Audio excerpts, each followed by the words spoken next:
Hi, everybody. In this phase of turmoil, tension, fear, today I would not like to talk about any astrology or any advice as far as what should be done to prevent yourself from this COVID or anything about social distancing or masks. Today I want to share a true story with you all. This is from the Kupwara sector in Jammu and Kashmir. I have been reading this again quite a few times in the last few years. The name is A Cup of Tea.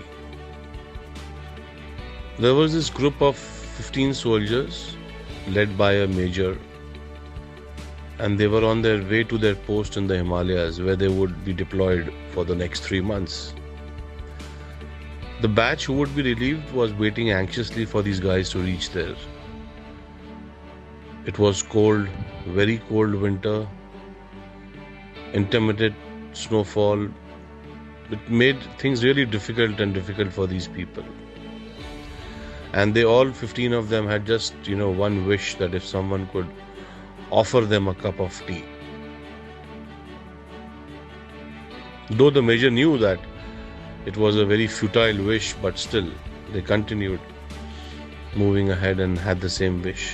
After an hour, before they came across a dilapidated structure which looked like a tea shop, but locked. That was their bad luck, said the major to these guys. It's our bad luck today. There are no tea boys. And let's take some rest. We've been walking for 3-4 hours now. They said, we can make tea. There were 15 of them. But we'll have to break the lock, suggested one of the soldiers, because there was nobody there. The main officer was in great dilemma to this unethical suggestion. Being from the army, they're supposed to protect. But the thought of a steaming cup of tea for all these guys, tired soldiers, winters, cold, made him to give the permission to these guys. So they were in luck. The place had everything needed to make tea, and also in fact a packet of biscuits. The soldiers had tea, 2 cups each. They had biscuits and were ready for the remaining journey. The major thought they had broken open the lock also. They had all the tea and all the biscuits, used the milk without the permission of the owner.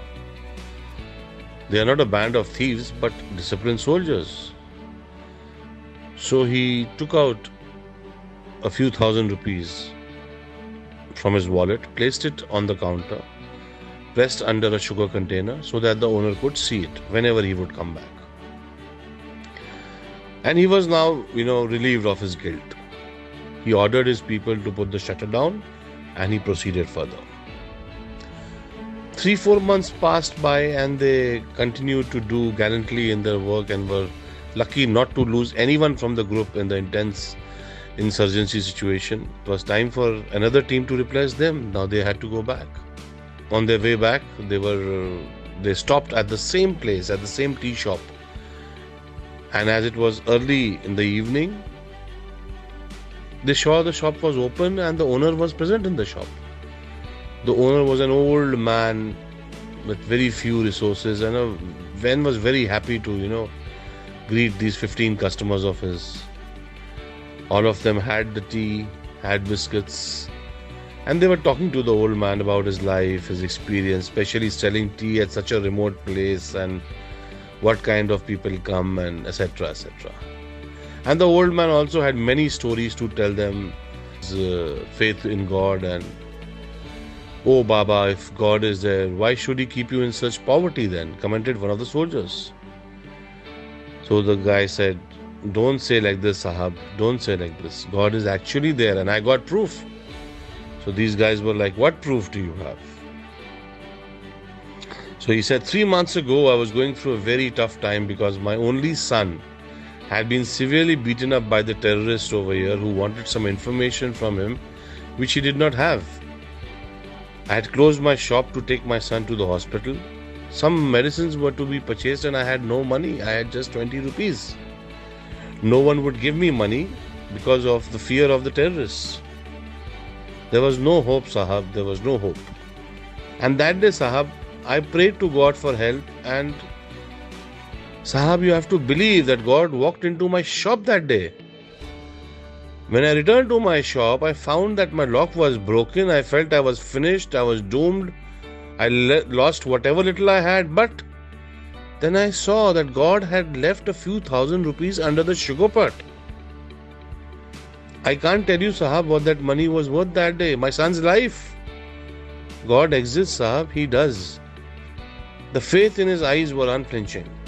15 pairs of eyes met the eyes of the main officer and read the order in his eyes clear. Just keep quiet.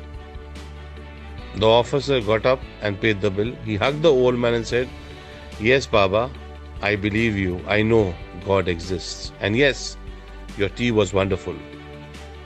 The 15 pair of eyes did not miss to notice the moisture building up in the eyes of their officer, a rare sight.